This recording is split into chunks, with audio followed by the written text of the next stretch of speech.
The Lighthouse, Part 4. In the darkness of the lower lighthouse service room, there's suddenly a close-up of the face of Rahab, its twisted features and 6 dark eyes staring blankly forward. In the lighthouse's power room, Abner shudders and quickly stands, flashing his light about.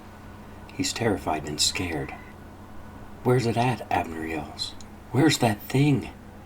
A moment passes as the light scans the room. "The creature," Abner says. "That abomination." Abner runs up the stairs, his feet pounding quickly. "Wait," Jima says in the back of his mind. In the interior lighthouse storeroom, Abner quickly shines the light around as he enters up the stairs. He sees nothing out of place there. He continues to run up into the lighthouse's middle storeroom. Abner, rushing up the stairs, suddenly stops, skidding to a halt, as his light shines on the back of an oily bipedal creature. It stands just at the edge of his light, between the light and the darkness, wrapped in the shadow. A very tense moment passes as Abner's wavering light stays steadily on the back of the creature. In a very shaky voice, Abner questions, Hello? The creature does not move. It remains still, motionless, without a muscle even twitching. "Who are you?" Abner repeats. Another moment passes, and Abner gathers all the courage he can muster and moves 1 foot forward, and then another, slowly making his way closer to the creature. "How did you get in here?" Abner asks. "Was it the storm that brought you in?"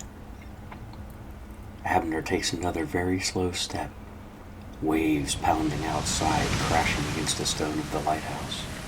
And a moment later, Abner finds himself closer, right behind the creature when his light suddenly flickers out. "What? Hello?" Abner says. He fumbles with the light, trying to get it to click back on, and after a moment, the light shines, and Abner finds himself face to face with a hat on some boxes and a draped coat. Shocked and stunned, he staggers back a step. "Damn it!" Abner screams. "What the hell?" Abner picks up the coat and the hat and sets them aside. "I know it was here," he said. "I saw it. I know it was." Jima, in the back of his mind, reminds Abner, "It still is. Here. It still is." A light clattering from up the stairs quickly draws Abner's attention. The light shines to the stairs, and the shadow at the very edge seems to move. Abner lurches and rushes forward to the stairs, charging up them, pounding his legs as he moves up them. Swiftly he ascends and enters into the lighthouse living room, just catching a shadow moving up the stairs to the next level. Rushing, he tears through the living room, grabs the steel of the stairs, and charges up the stairs into the lighthouse bedroom. As he rushes into the bedroom, he stops dead at the top, his light again on the back of an inky black creature standing at the window. Lightning flashes and outlines the inky black creature, tentacles and form. It is slick, oily, and shiny skin. Though it's bipedal, it looked like it had moved on all 4s. It has tentacles for fingers, and tentacles on its toes. It has a bald head with no hair and 6 terrifying and grotesque eyes. Its features are flat and stretched. It is a grotesque beast. "What?" Abner starts, and is quickly interrupted as the head snaps suddenly towards Abner. With incredible speed, it stares at Abner for just a moment, and then it grips the windows with its tentacles hand and squeezes incredibly fast through it and disappears into the crashing waves. Stunned, Abner staggers back and slumps down into the chair. He's terrified, fearful, and confused. "Abner?" Jima asks. Abner, emotionally and physically exhausted, can barely even move. Abner responded. "Just exhausted, that's all. Just exhausted." A moment passes as thunder rolls outside and another flash of lightning illuminates part of the room. "And the storm." Abner closes his eyes. In the back of the mind, the last thing he hears is Jima screaming, "Abner!" A moment passes full of thunder, lightning, driving rain, and water at the edge of the window. Meanwhile, at the top of the lighthouse, waves pound, raining over the top of the lighthouse. The light passes around.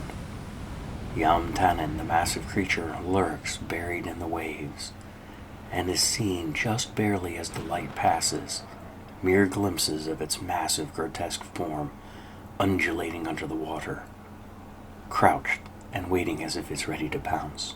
In the upper interior storeroom of the lighthouse, boxes and crates sit still and quiet.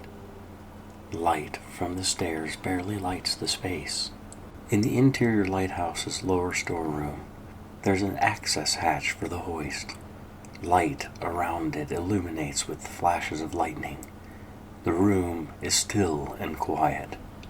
Crates and boxes stacked at the edges.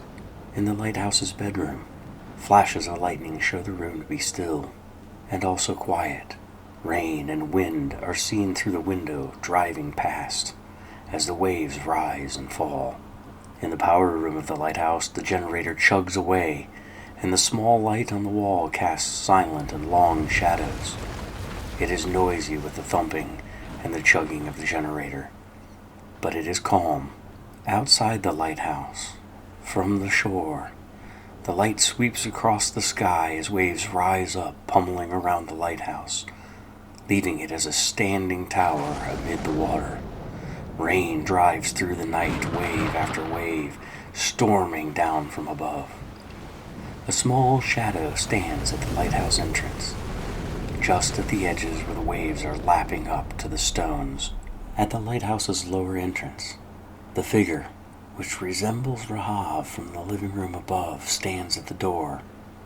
Waves bury it, and as they roll away, leave it standing there, unmoved, staring at the wood door. In the interior lighthouse living room, Abner sits, quietly with his eyes closed, twitching slightly. A distant knocking is heard.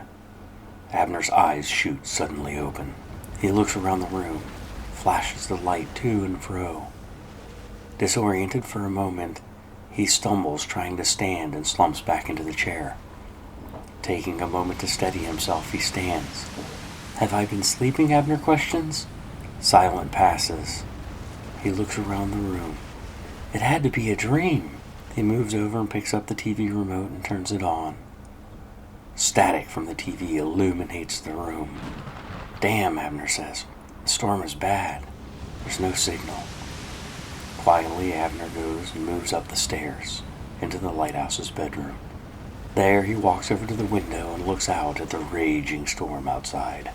As he stares at the towering waves and driving rain, lightning flashes and thunder rolls, rocking the very foundations. "We'll make it through the night," Abner says. He sets an alarm and then slowly moves over to the bed and lays down on top of the bedspread. "Just a few winks," he says, "and then I can make my rounds. It's just another storm." Abner closes his eyes. Deep inside the lighthouse's lower service room, water trickles and leaks down the stairs. It runs down the walls of the lighthouse, tracing over the bricks and the stone. It runs onto the electrical equipment.